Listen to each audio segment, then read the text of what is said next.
I'm just a picture of calmness today.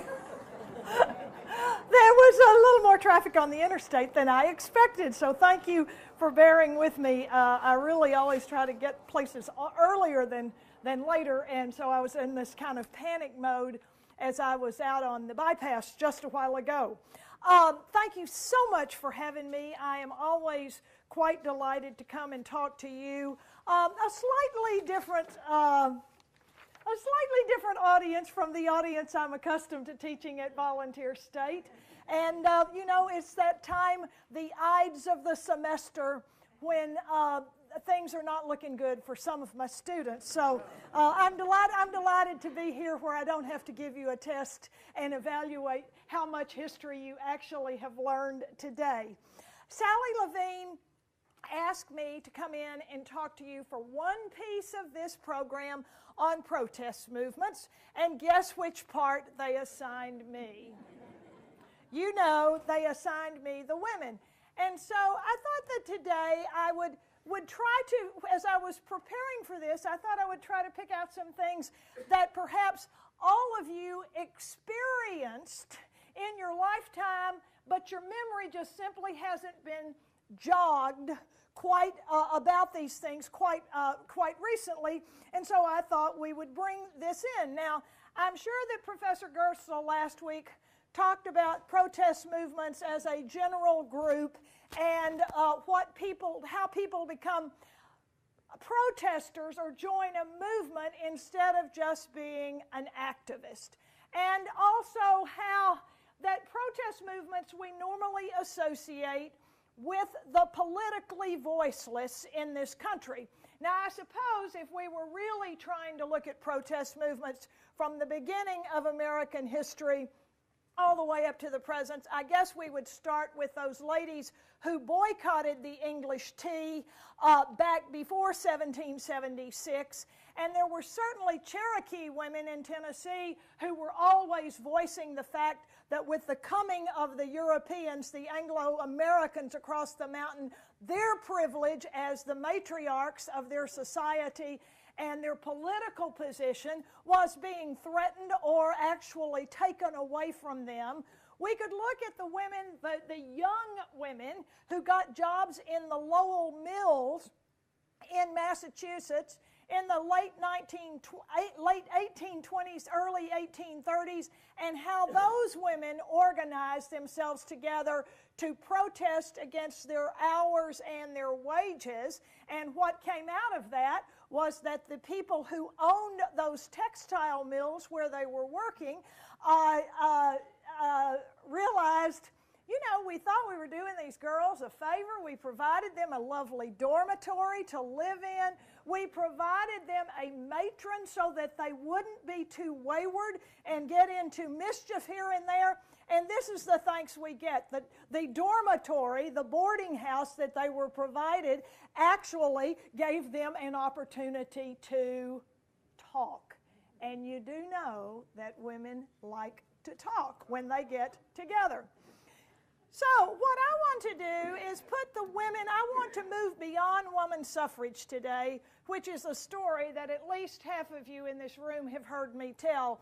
It is a fascinating story, how women got the right to vote and the role that Tennessee had here in that pivotal moment when the 36th state was called on to ratify.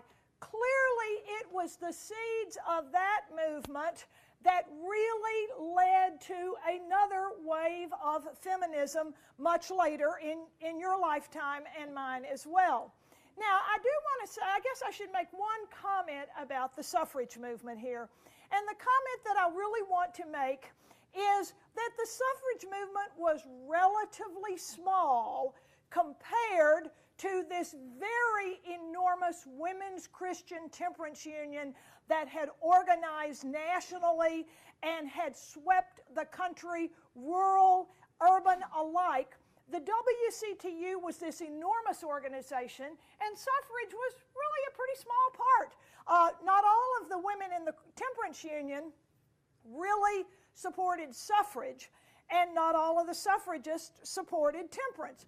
But the temperance movement had a broad spectrum of women from all political aspects of life. It's kind of this notion, as much as anything, that really had grown out of those reform movements before the Civil War that wanted to purify humanity, particularly you men who were not towing the line and causing so much of the trouble in the eyes of many of these women reformers. But here we have the suffragists taking to the street.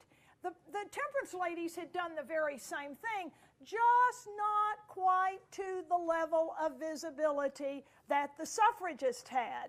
The suffragists did some things that were really newsworthy. In other words, they knew how to get themselves the attention of the reporters and how to make the news, and they did that very effectively.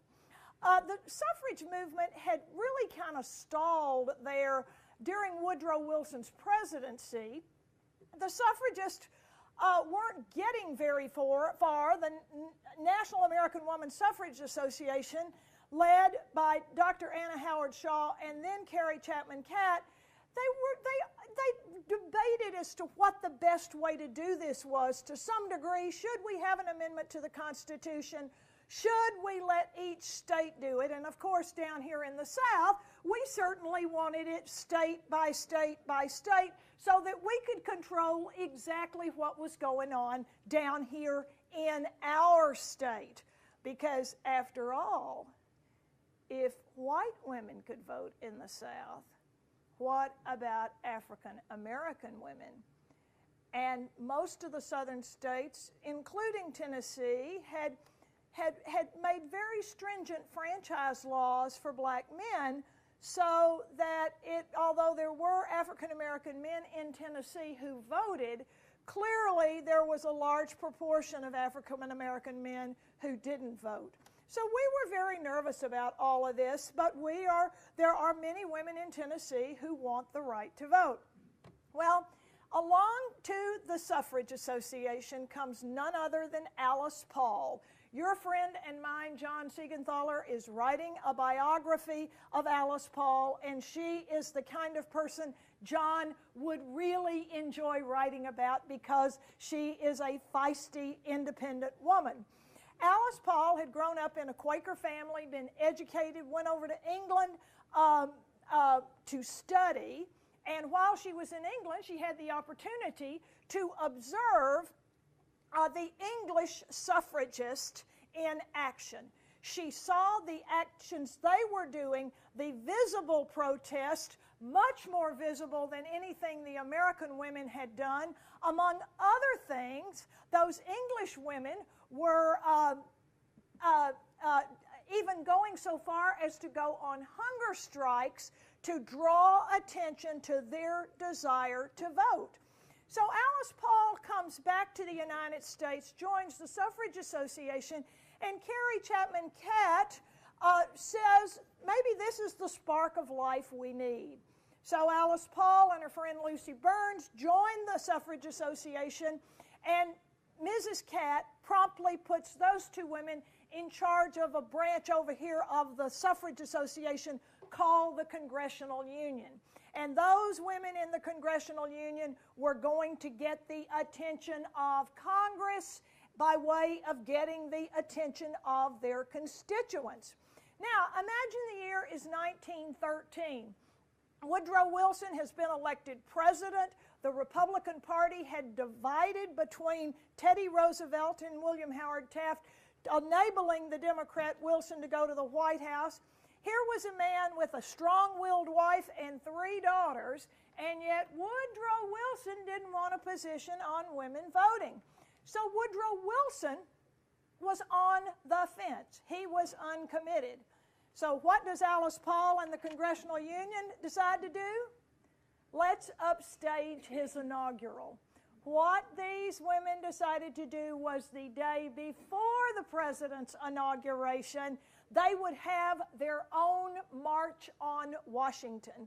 And indeed, they marched. If nothing else, It was the whole sheer audacity of the thing that brought out the crowds.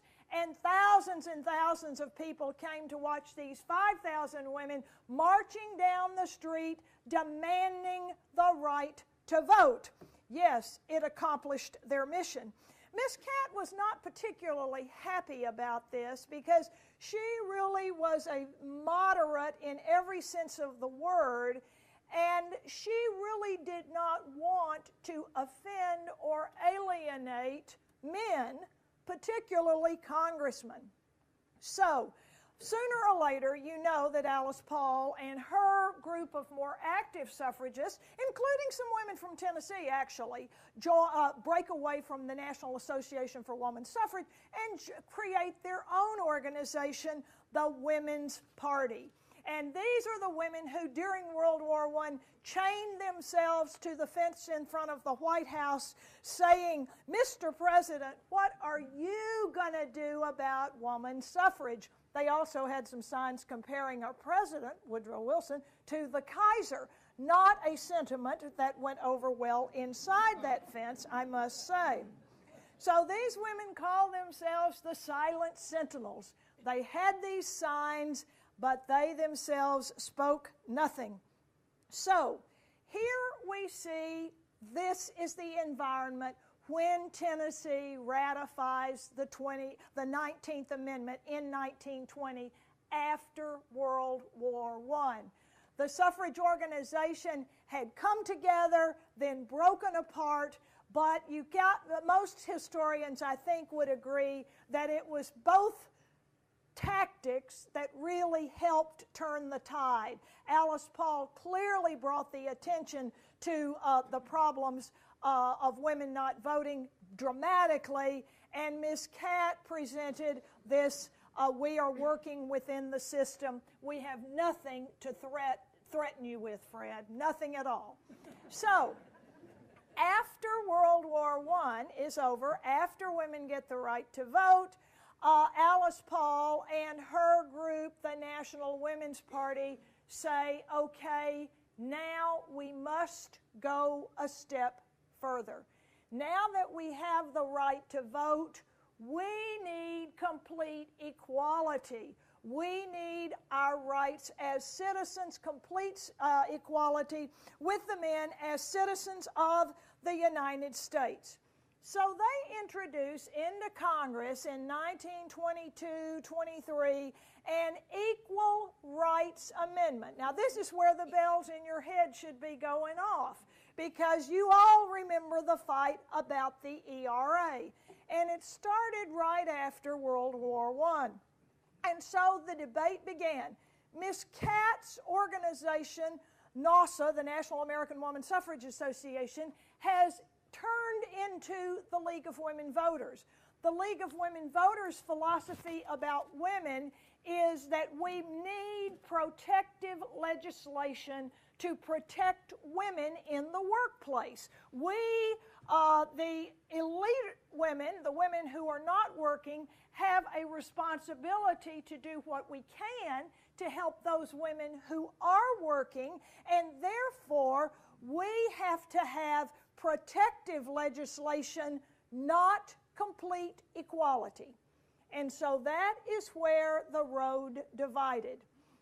Miss Paul and her Women's Party kept getting this amendment introduced, and just like the suffrage amendment, it kept floundering and floundering and floundering. World War II comes along, and then we go into the 50s, and in 1960, John F. Kennedy is elected President of the United States. You all remember this. Everybody in this room knows where they were that November day of '63.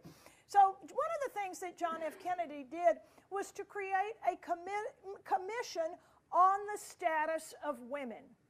And this commission was to be headed by none other than Eleanor Roosevelt, and it was a very prestigious commission to look at the situation that American women found themselves in the early 1960s, now that we are fully into the Cold War years.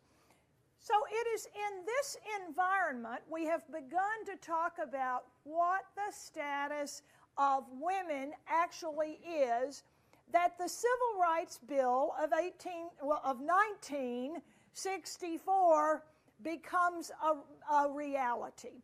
John F. Kennedy is assassinated.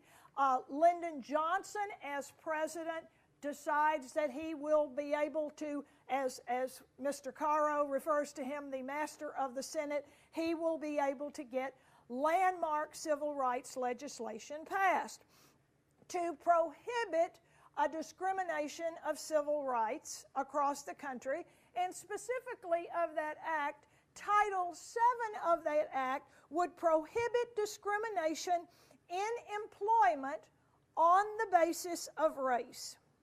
Now, we don't really know what the motives of Virginia Representative Howard Smith were. His motives undoubtedly were very complex, but we know that he was opposed to this Title VII of the Civil Rights Act. He was opposed to the whole bill in general.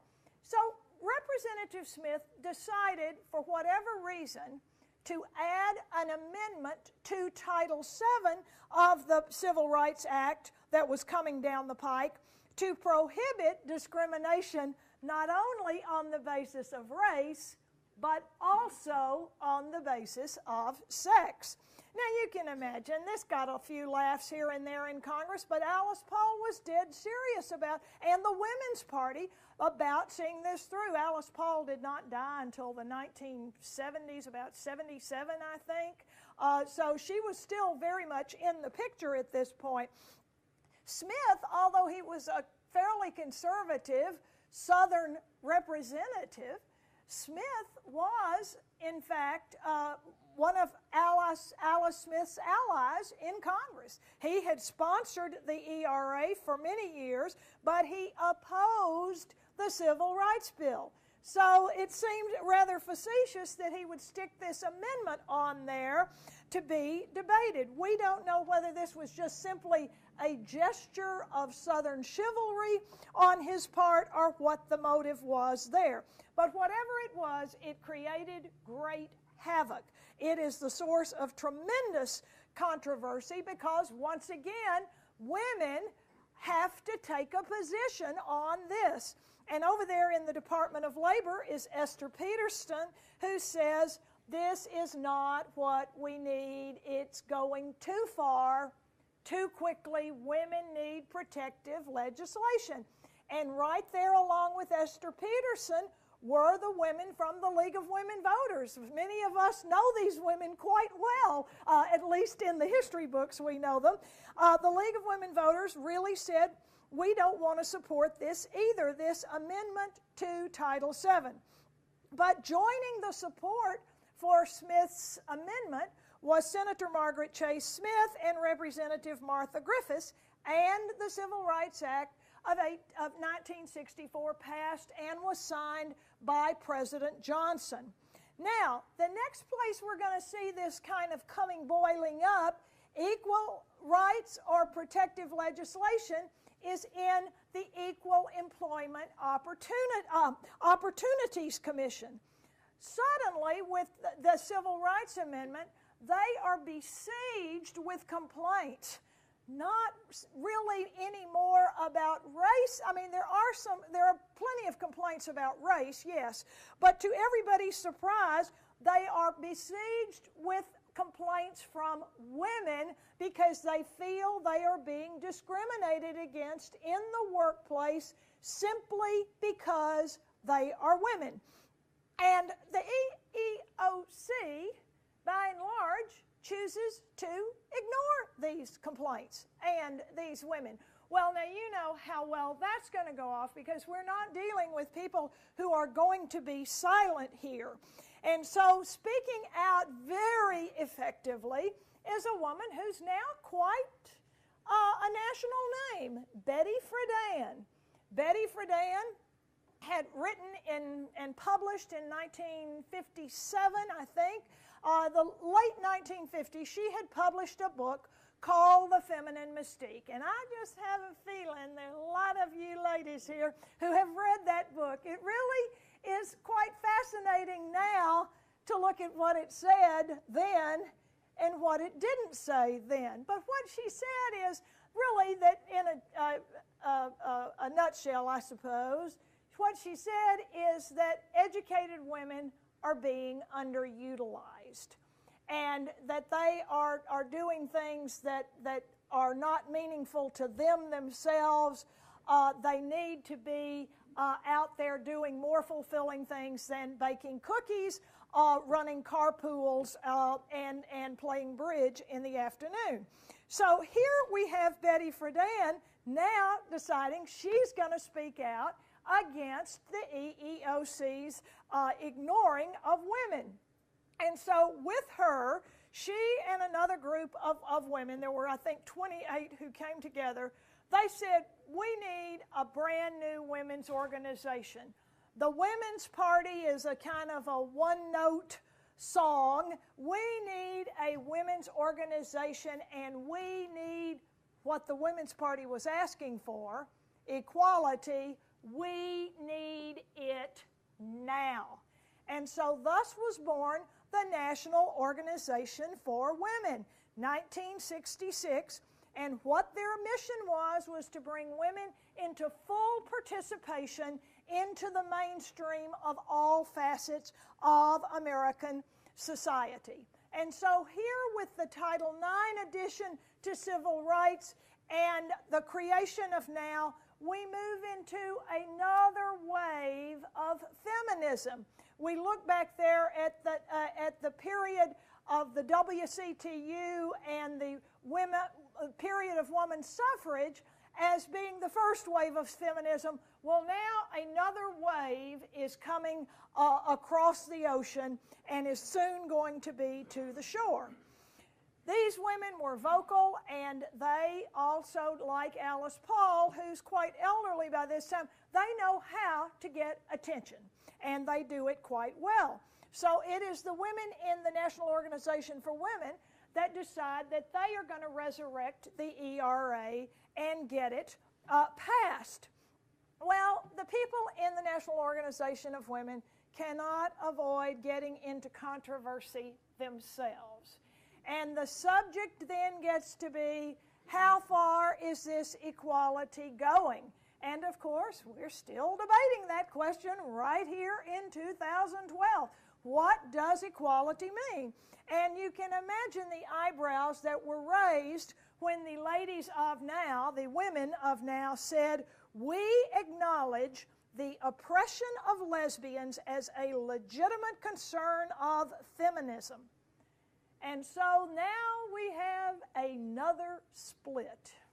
This time it is between the egalitarians, the people who believe in equality, and the people who are going even a step further and say, we don't just believe in equality, we believe in liberation. We want to be completely liberated to do whatever we please with whomever we please. And I really do think it took both of these trains coming down tracks that were side by side to get the attention of the American public, and in particular, the attention of the women. Now, some of you will recall the days when the Miss America pageant was the big Saturday night television extravaganza of September. That was before the March Madness, of course. And the Miss America pageant, hosted by Bert Parks, was quite the thing. And so some of the women in NOW decide they're going to have a little fun, get a lot of attention. They decide that they are going to symbolically break away the bonds of male oppression by having a trash can out there in front of the hall in Atlantic City where the pageant's going on, and they're all going to very ceremonially drop their bras, their corsets, anything that held them back into this freedom can. Now, if you go on the internet, you will find all manner of truth versus fiction in this. Some people say it happened. Some say it wasn't like that. It was just more, instead of a big bonfire, it was a smoldering of sorts deep in this can. But nonetheless, they protested, and that became the rage. And you know, you all remember, this is 69, I was in college by then, and you remember that this was the Vietnam War era, so we got a lot of things to protest about now that it's the 60s. We've got lots of protests going on. But on college campuses, even at a conservative institution like Baylor University, where I was being sheltered and educated, even there were symbolic bra burnings going on at Baylor. Whether it happened in Atlantic City or not was not the point. So, women are getting attention. The war is raging. Women are very much a part of the anti-war movement, and out of this group, coming out of now, and women are really jumping very quickly into the National Organization of Women, particularly young women, because they like the message that these folks have. So right there, coming out of that, the women decide to stage a strike for equality. And one of the issues that they really wanted to see brought to the national agenda, we really hadn't talked too much about up to this point in society, in American society, and that was daycare and abortion rights. So this is August 26th, the day that the Secretary of State officially signed the 19th Amendment into law after Tennessee had ratified it. August 26, 1970, they have the Women's Strike for Equality. It is the largest women's demonstration ever, and it gets lots of attention. And in particular, it gets attention for the Equal Rights Amendment. Now, keep in mind, Richard Nixon is in the White House now at this point in 1970. So this really seems to generate the momentum that the Equal Rights Amendment really needed. And yes, by this time, the League of Women Voters, the business and professional women's groups, the AAUW, all of these women have joined the National Organization of Women in supporting the ERA added to the Constitution. So the amendment passes both houses of Congress by huge majorities. In the House, it passed by a vote of 354 to 23. I mean, that's huge. That's enormous. It won't happen on any subject, I don't think, right now. In the Senate, the vote was 84 to 8. Now, that's an enormous vote of support. Now, why do those legislators vote for it? You know why these guys in the legislature vote for something. Because they think their constituents want it, right? So, okay, well, that seems like the voice of the country has spoken. President Nixon signs it into law. He, too, has 2 daughters.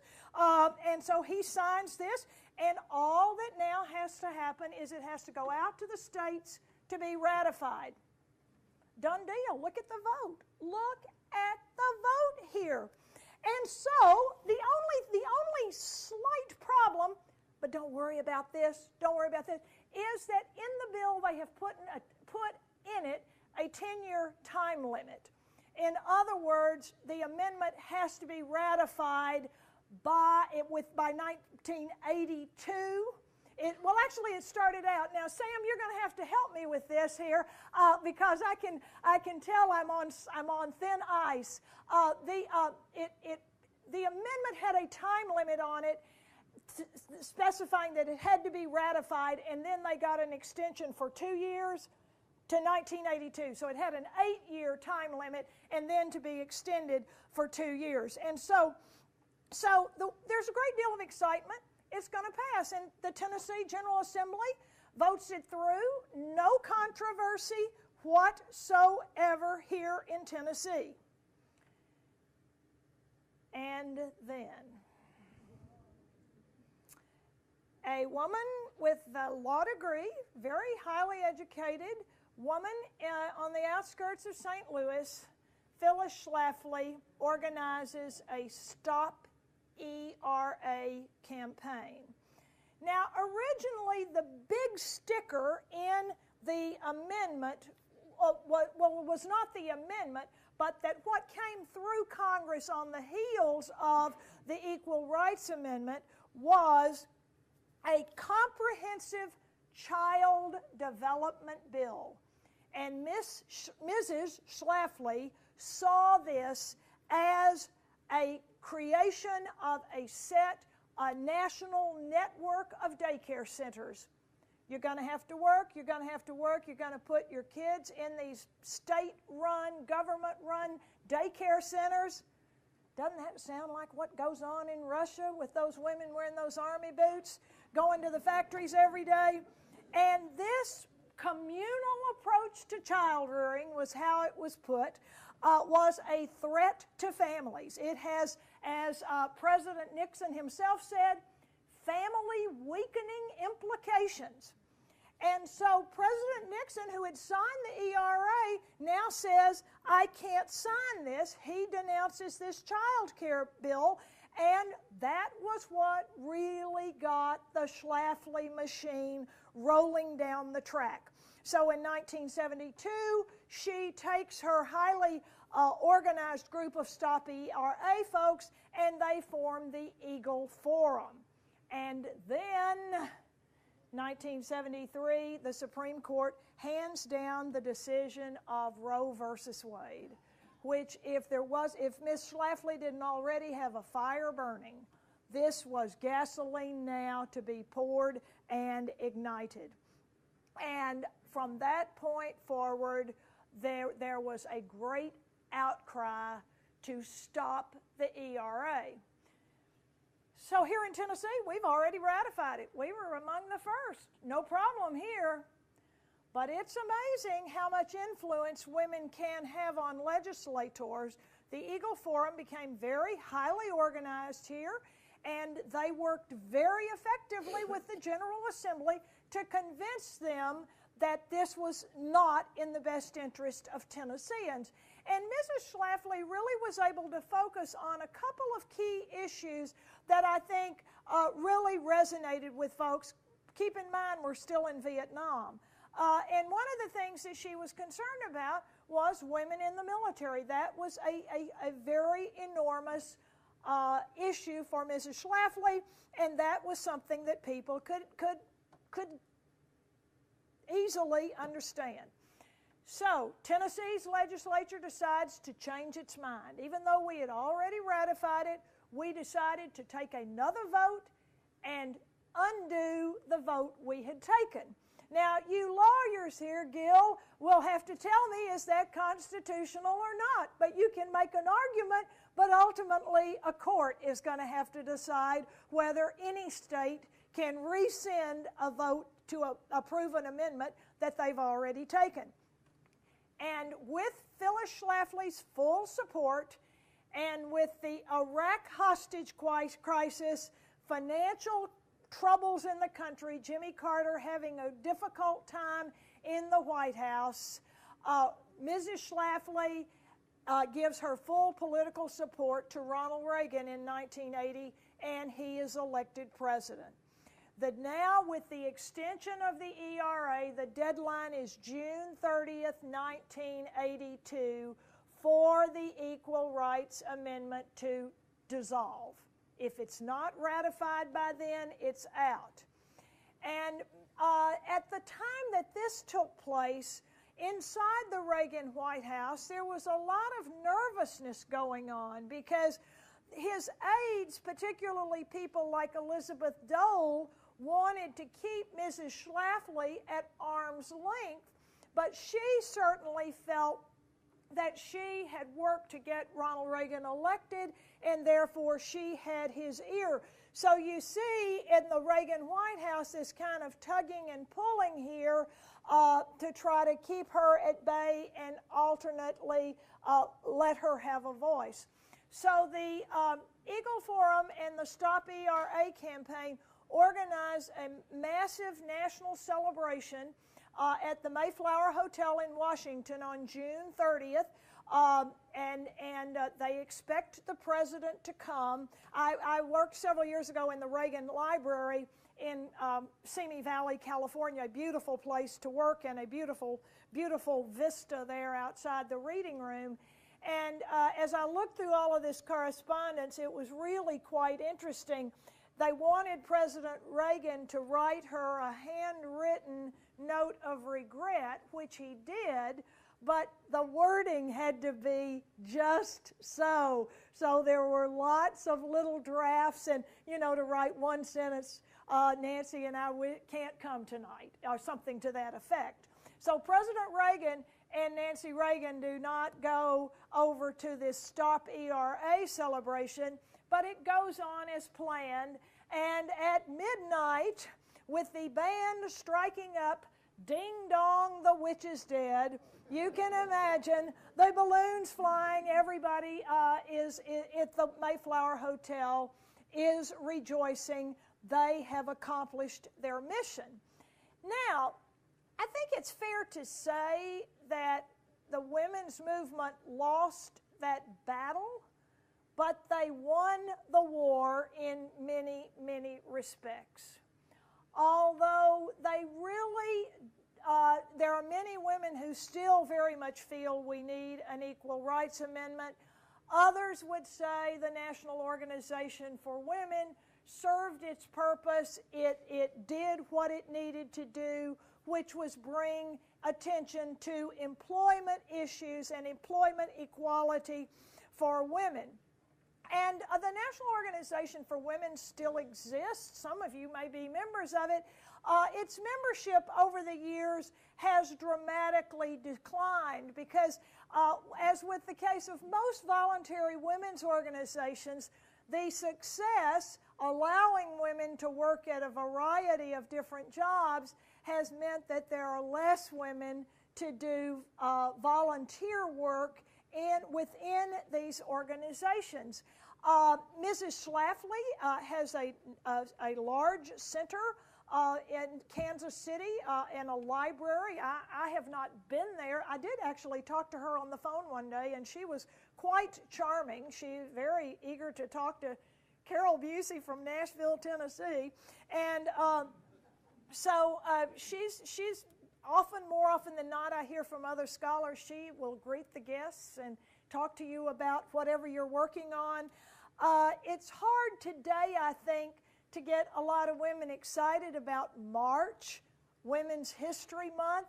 You know, Women's History Month just kind of comes and goes. And I don't know, Dwight, have I seen anything in the Tennessean about Women's History Month?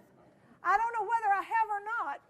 I mean, you know, there's just not. And the reason the Tennessean hadn't written anything is because none of you ladies have been out and stirred something up. So I think people see that we do have a lot of rights today that wouldn't have come about without all of these groups and all of their messages coming into play. Thank you. Now, I was told by Sally Levine that under no circumstances was I, Carol Busey, long of talk, to talk more than 45 minutes because all of you would really engage the entire group in a discussion here of this. So I have presented the prepared remarks I have, but I'm happy to entertain any questions from any of you or hear any of your stories, one way or the other. Questions? Yes, go ahead. Well, I just remember, you said things that we remember. I remember in the 60s when we were in college together, my friend wanted to be a doctor. She was a maid of honor in our wedding. And the professor at the university said there's no place in medicine for a woman to be a doctor. And she didn't marry for a long time, never had children. She would have made the greatest doctor in the world. Well, things have certainly changed today. I believe it was the last Vanderbilt graduation where the founders medalists in the law school and the medical school were both women. And if I don't have occasion to go to the medical school, but I do go to law school functions because I'm married to a lawyer, and there are more women in those classes than men. They are there and present. Yes. But I wanted to follow up to say all of that wouldn't have happened. No. If there hadn't have been, and everybody said the feminist movement, how bad Betty Friedan is, and they forget what really was happening. There was a lot. It's such a real memory, and I've seen that play out. And see, you really can't separate And it would have not happened. all of this from the Vietnam War and then the whole civil rights movement. The civil rights movement really played a tremendous part in the coming of this second wave of citizenship. It really had a lot to do with that. Well, first of all, nationally there are more women in medicine, new women in medicine than men. But I had the question, what is the official status of women in the Army now? The official status of women in the Army pardon me? His question is, he asked me, what is the official status of women in the military, in the Army today? And I can't really answer that question except to say, from what I see of my students who are coming back to college at the community college on a GI Bill, women seem to be in every branch of the Army and Navy and Air Force and Marines that is imaginable. Do any of you have any firsthand experience, a daughter, a son, that you could share some light on that? But I assume that they are very much there. As I was hoping I could get here and get in a parking spot, I saw two young people from Vanderbilt walking across the street in Navy ROTC, which those of you who remember the late 60s, the Navy ROTC here was gigantic, as was the Army ROTC. I mean, there were hundreds of people in those two. I mean, the Army ROTC even had a band in the late 60s. Can you imagine? But there was a man and a woman, and I mean, I kind of took that to be, well, it's kind of 50-50. That's not enough of a sampling. Yes, sir? I can address the Air Force. Women were not allowed to be pilots, and for a while they could be allowed to be pilots in non-combat aircraft. Okay. Now they can be pilots in any aircraft, including fighter aircraft. Okay. So that would be complete equality, right? That's correct. Now, Sam, your son was a naval pilot, and what could you add to equality for women? One, I can't do it across the board. I'm not that well informed. But there are assignments within the service from which women have not been allowed. Mm-hmm. For example, the question that I don't know the current status, but the debate over women as members of the submarine crew. And that's a factor in navies other than the United States Navy. That's interesting. Right. And Dan, our son was a combat Pilot, pilot. He was right. flying an FA-18 Hornet off an aircraft. Right. And women were not involved in those combat Missions. Right. Okay. Yeah, that may still be the case. Somebody up here, Lottie. Carol, what influence, if any, did First Ladies have anywhere along the way? Well, I think her question was, what influence did First Ladies have along the way? I think that's a very interesting question, and it's a subject that every time we elect a president, we go through this debate of, is she going to be the proper First Lady, whatever that means, I'm not sure. But certainly, you've got still a lot of visibility in the 1960s for Eleanor Roosevelt, although she, had come through that League of Women Voters tradition, not Alice Paul's Women's Party tradition, and she had, throughout the 30s and 40s, supported protective legislation. Now, I think she kind of veered over to equal rights before her organization did. But I would think that you've got a lot of kind of competing things going on for these women who get to the White House.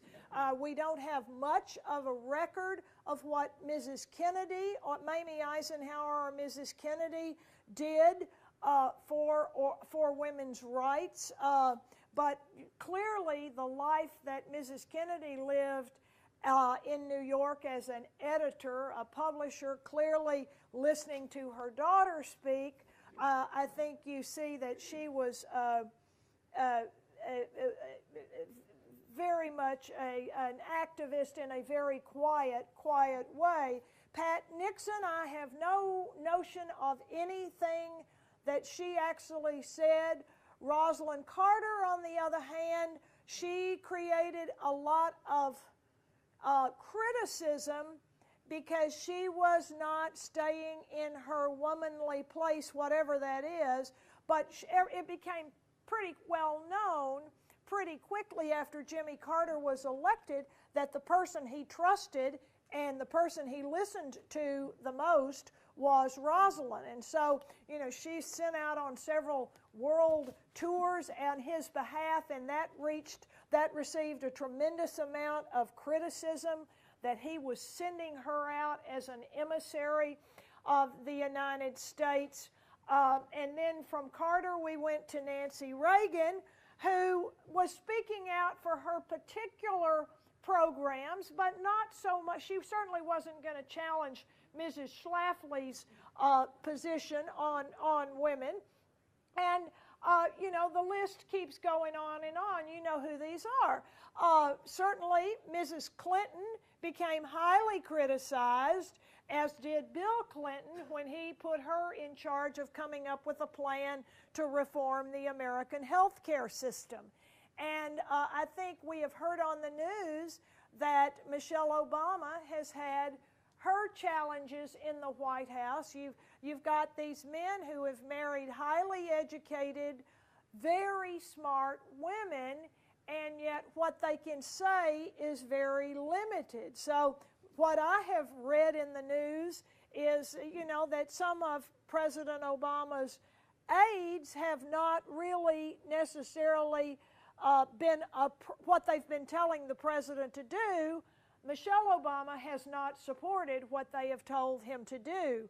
So it's kind of, I would think that would be a really, really difficult job to be in, because you have a job, but every American looks at what that is. She first mother, what is her job, what is her job description? We don't know. Yes? I think there's still a blowback against women who consider themselves feminists, or men who consider themselves feminists. Could you speak to some of the things that the feminists did accomplish, such as child care, rape crisis centers, those kinds of things? Because I don't think people understand. She says she still thinks there's a tremendous amount of kind of resistance. The notion of women's equality for some is a little bit on the. Let's not talk about this. You know, But what has the women's movement accomplished?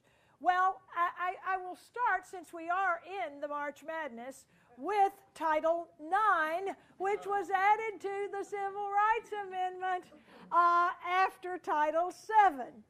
Title IX said that you cannot discriminate, a college cannot discriminate against women, and where this all plays itself out is in college sports. And so thus all the colleges now, for instance, at Vol State in Gallatin, we have a fancy softball field because we have women's softball, because the facilities have to be equal and the scholarships you're offering women have to be equal. Now, of course, you know as well as I do that college football and then college basketball bring in hundreds and hundreds of thousands of dollars to the college's athletic department, and then that kind of spreads out over the whole college.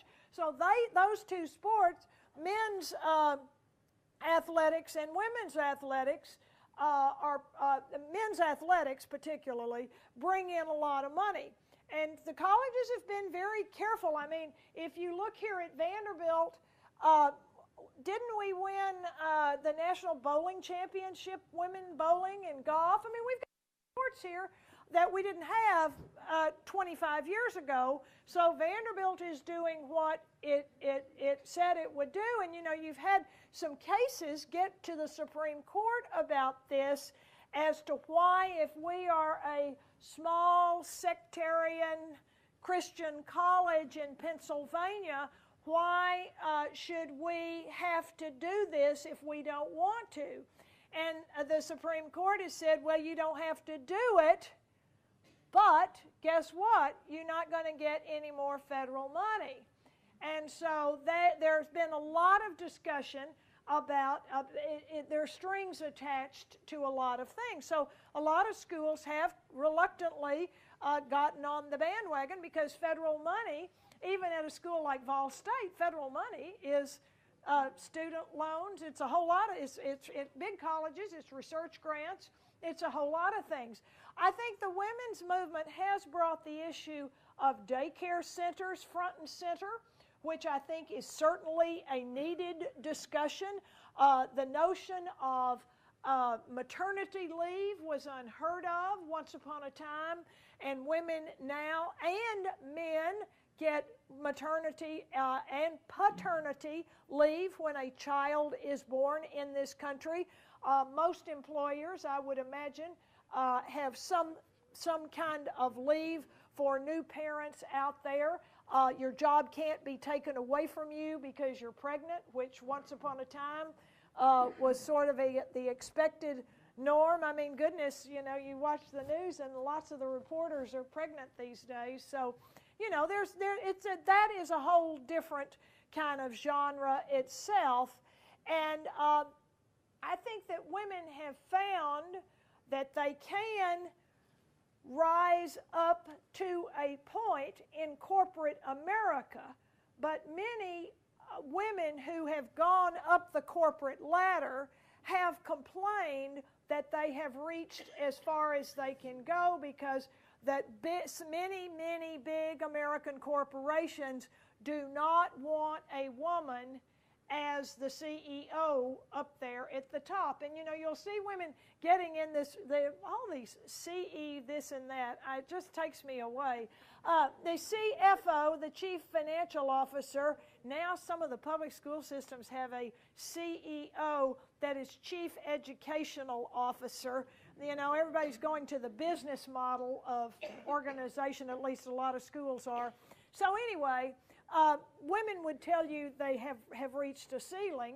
And then I think one thing that people are able to do, women and men, that they used not to be able to do is that they can pretty much say, I don't like my job. And so you see a lot more movement, I think, of young professionals, men and women alike, than once you saw, because you see a lot of young people getting into a law firm or getting into a medical group or getting into some business and saying, I don't like this. And there was a time when nobody had the permission to say that. So, you know, it's fascinating to me as a teacher when I go speak to one of these women's groups, like I spoke to the Law Association for Women, and these women lawyers are telling me, oh, I just always loved history. I wish I had your job. And I want to say, we wish you had not my job, of course, but we wish you had a teaching job too, because one of the unintended consequences of all of this is that as women, I mean, when I came through school, I think there were, and I worked at the law library at Baylor. When I came through school, there were 2 women in every class, 2 or 3 women in the 3 classes of the Baylor Law School. It was done, but it was not done very much. And most of us were, we were getting a degree in English, or in my case, history, but the understanding was we were going to become teachers. And nursing was an accepted professional career path, but we were mostly going into these jobs that by the nature of the job, we considered them women specific. And so now here is the problem with education. A lot of these younger people, women, and to a lesser degree men, but both, have said, well, why would I want to be a teacher when I can be something else and make 4 times as much money? And I read an editorial, I think this was today's Thursday, I think it was in Tuesday's New York Times. Who reads the New York Times op-ed page? Sam, I know you, a lot of you. What is it, Joe Nocera? What's the name of the columnist? Joe Nocera? He had a very poignant column about going to Washington to visit one of his mentors who had come up through the ranks of the New Deal and then been in the Peace Corps, worked with Sergeant Shriver. And his point, the point of this elderly gentleman, Joe's mentor, was that there was a time when people said, well, I want to go into public service, and public service meant politics or teaching. And today, what people say is, I want a job that makes a lot of money. And so there, you know, we've lost a lot of women and men in education. That's not to say that there aren't good people coming up through the ranks to teach, but what I am saying is that there are fewer of them than there once were out there. Yes, Bird? Many of us remember when married women were not allowed to be teachers. That's right. And many people were concealing the fact that they were married. And you and I know that's what stimulated the League of Women Voters so well, because these Vanderbilt professors came here in the 50s after World War I. People like Dewey Grantham came here, and they had these very smart wives with them, and so these women had a lot of energy, and they joined the League of Women Voters and did a tremendous amount for the community. But today, a Vanderbilt professor, a male professor who takes a job, or a female professor, it's a much more kind of complex dance, because, you know, you got to figure out, where is she going to work? Are we going to find her a position at Vanderbilt? Where is she going to get a job? And I got a call just a few weeks ago from the chair of the department at MTSU, because they've hired a woman as a Russian historian, and her husband's got a PhD in American history, and he's got to have a job. So, you know, it's a whole much more complex notion than it used to be. The spousal moving is hard to do. Yes? What is your take on the alleged war on women in Congress and in the state legislatures nowadays? Well, my take on the alleged war on women in Congress and the legislatures, I believe it exists. I want to make sure that I say this before I leave. The first woman to serve in the Tennessee General Assembly was an anti-suffragist. She had opposed women getting the right to vote, but then once it happened, she realized that she could use this vote, and you see that happening. And the conservative women in Congress, who are providing a fair amount of the pushback, are as vocal as some of the men who are doing it. But I think it exists, and I think women use that as effectively as men do, and that's discussed all the time. But I think there's some evidence of that. You know, we still want women to dress and act like women. We don't want women to be sort of non-gendered. This is a gross overgeneralization. But we want women to have some, whatever you call it, I don't know, but some femininity about them. But I do want to say one thing about the ERA. I read a book. I've got the name of it right here. I'll tell you what the name of it is that many of you would probably find very interesting. The name of the book is Freedom for Women, Forging the Women's Liberation Movement, 1953 to 1970. It came out by the University of Florida Press by a woman named Carol Giardina, published in 1910. And her argument is, yes, 2010, yes. Thank you. I talk faster than I think. I will try to slow the talking down. But this book really talks a whole lot about writing African American women into the narrative of the women's movement, because, historians have just, kind of compartmentalized black women, civil rights, white women, women's rights. I mean, that has happened. And this is really quite an interesting book. She talks about the fight within the Student Nonviolent Coordinating Committee about women and other things. But her conclusion is at the end, she gets to the ERA, and she says that the ERA failed precisely because the moderate white leaders took over the National Organization for Women and marginalized the black women who were in the organization.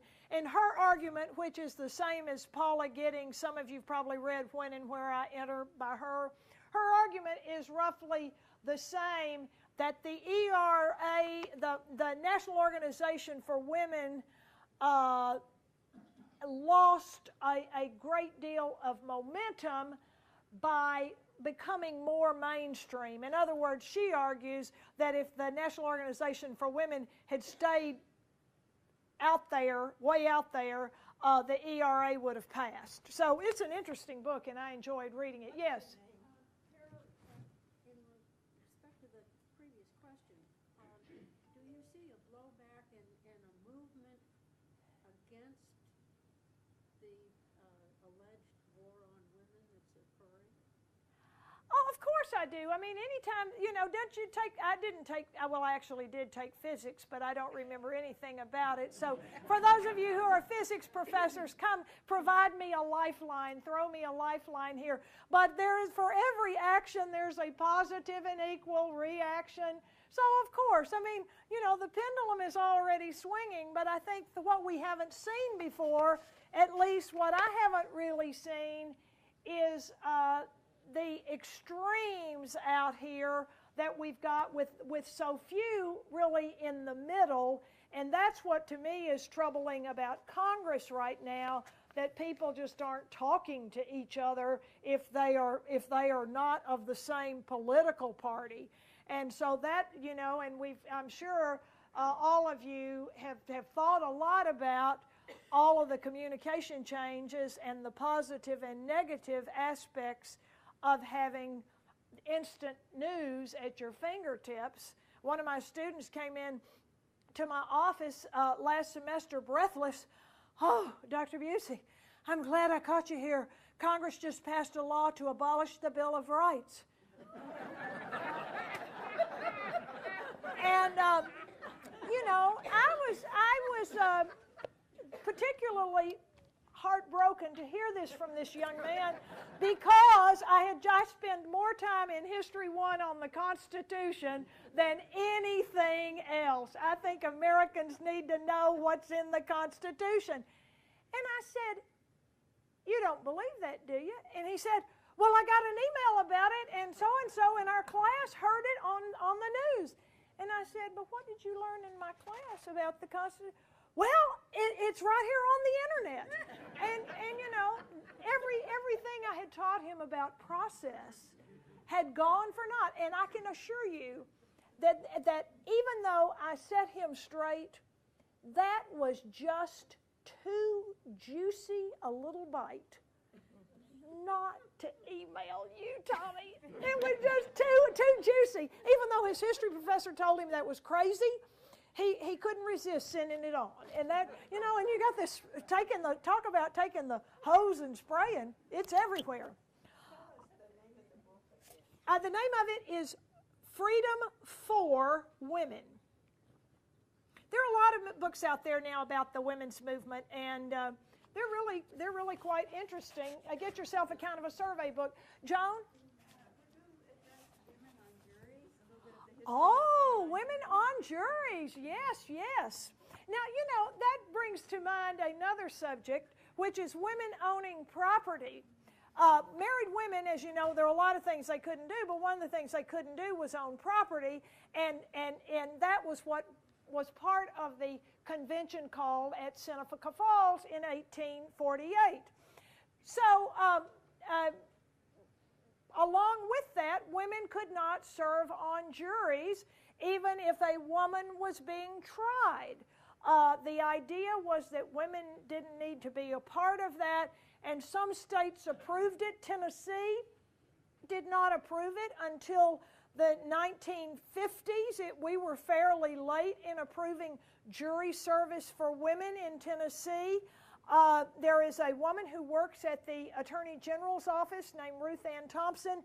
She has a degree in history from Vanderbilt, and she has done a lot of work on that, but it was fairly late when Tennessee gave women the right to serve on juries. Professor Covington, what year is 53 maybe?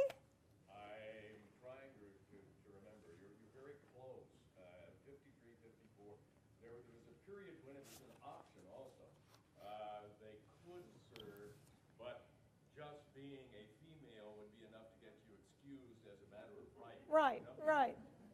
And I did not get excused last year, and it was not that much fun. And I'm sure that male and female alike, you know, the juries, it is a very difficult job to be on a jury. It is a very difficult job. Well, yes, sir. One last question, and then y'all have got... How do we compare to Western Europe in terms of women's rights? Have they progressed as well as we have, or are we behind them? Well, that I think depends on who you ask. I think that we're probably all more or less facing some of the same issues. I do think that European women have not had the luxury of staying at home and not working that many American women have had. And I think that is a difference. European women have been in the workforce longer than American women have been in the workforce. Thank you all so much for your attention.